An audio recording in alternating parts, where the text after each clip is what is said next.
They all gave me a great greeting as I clambered off my half of the ship. On to theirs. Bumpo brought me a wonderful drink of fresh water which he drew from a barrel, and Chi-Chi and Polynesia stood around me, feeding me ship's biscuit. But it was the sight of the doctor's smiling face, just knowing that I was with him once again, that cheered me more than anything else. As I watched him carefully wipe his glass razor and put it away for future use, I could not help comparing him in my mind with the stormy petrel. Indeed, the vast strange knowledge which he had gained from his speech and friendship with animals had brought him the power to do things which no other human being would dare to try. Like the petrel, he could apparently play with the sea in all her moods.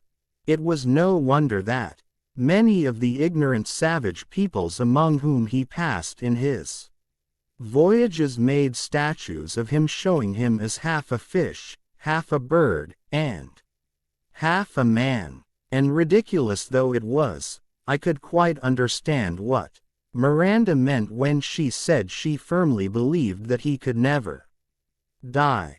Just to be with him gave you a wonderful feeling of comfort and safety.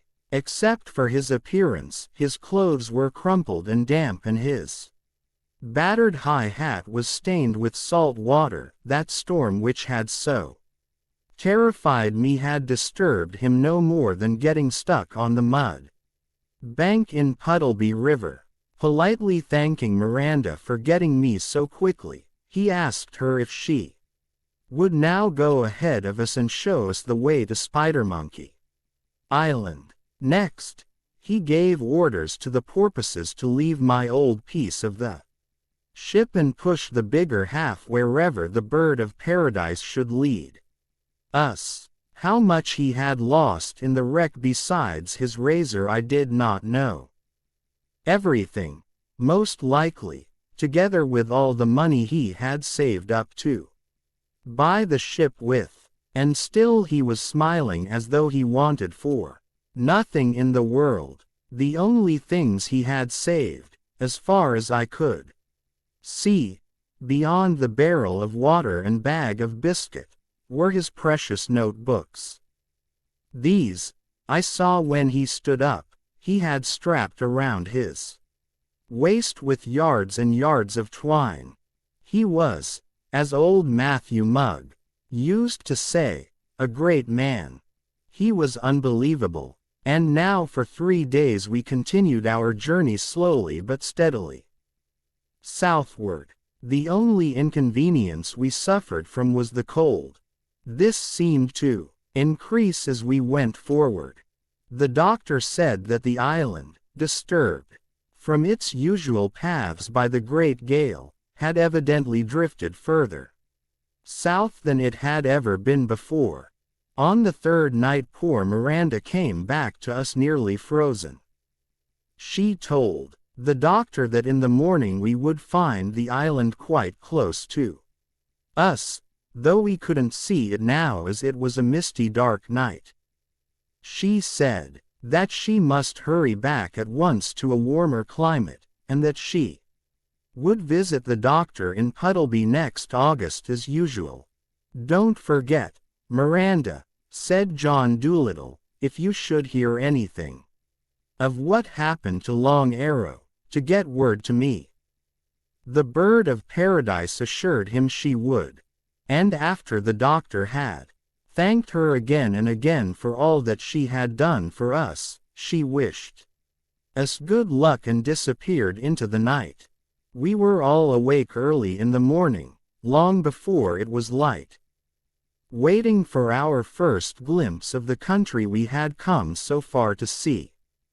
And as the rising sun turned the eastern sky to gray, of course it was old Polynesia who first shouted that she could see palm trees and mountain tops. With the growing light it became plain to all of us, a long island with high rocky mountains in the middle, and so near to us that you could Almost throw your hat upon the shore.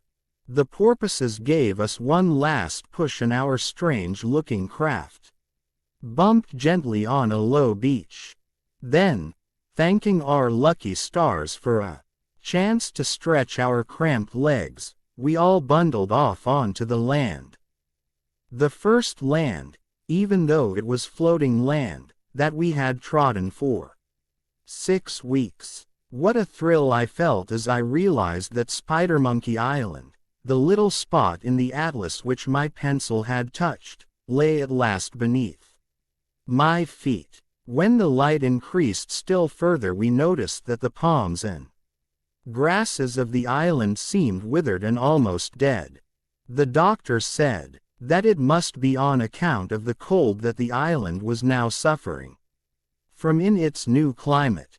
These trees and grasses, he told us, were the kind that belong to warm, tropical weather. The porpoises asked if we wanted them any further, and the doctor said that he didn't think so, not for the present, nor the raft either, he added, for it was already beginning to fall to pieces and could not float much longer. As we were preparing to go inland and explore the island, we suddenly noticed a whole band of red Indians watching us with great curiosity from among the trees. The doctor went forward to talk to them, but he could not make them understand. He tried by signs to show them that he had come on a friendly visit. The Indians didn't seem to like us, however. They had bows and arrows and long hunting spears, with stone points, in their hands, and they made signs back to the doctor to tell him that if he came a step nearer they would kill us all. They evidently wanted us to leave the island at once. It was a very uncomfortable situation. At last the doctor made them understand that he only wanted to see the island all over and that then he would go away, though how he meant to do it, with no boat to sail in, was more than I could imagine.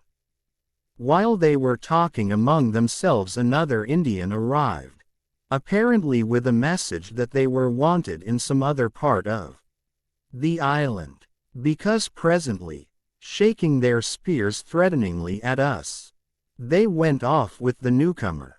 "What discourteous pagans," said Bumpo. "Did you ever see such inhospitability? Never even asked us if we'd had breakfast, the benighted bounders." "Shish, they're going off to their village," said Polynesia. "I'll bet there's a village on the other side of those mountains. If you take my advice, doctor, you'll get away from this beach while their backs are turned. Let us go up into the higher land for the present, some place where they won't know where we are. They may grow friendlier when they see we mean no harm. They have honest, open faces and look like a decent crowd to me. They're just ignorant, probably never saw white folks before." So, feeling a little bit discouraged by our first reception, we moved off towards the mountains in the center of the island.